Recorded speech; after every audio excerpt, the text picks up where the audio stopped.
ठरलं तर मग या मालिकेच्या 7 जानेवारीच्या प्रोमोमध्ये आपण असं पाहणार आहोत की आत्तापर्यंत एकमेकांशी छुपे हात मिळवणी करून कट रचणारे नागराज आणि महिपत अखेर सुमनच्या नजरेस पडले आहेत.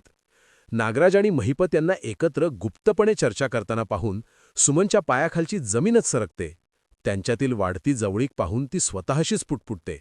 महिपत आणि आमचे हे नागराज, हे दोघे एकत्र काय करतायत? मला हे सत्य सायलीला सांगायलाच हवं. कोणताही विलंब न करता सुमन सायलीला फोन लावते.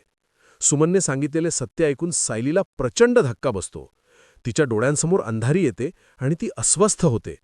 हे सत्य इतके मोठे असते की कोणालाही काहीही न सांगता सायली तशाच अवस्थेत घराबाहेर पडते.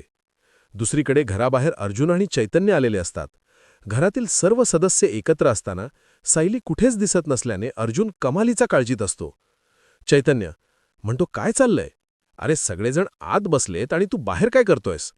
अर्जुन म्हणतो, अरे चैतन्य, सायली कुठेच सापडत नाहीये. मी तिला शोधतोय पण तिचा फोनही लागत नाहीये.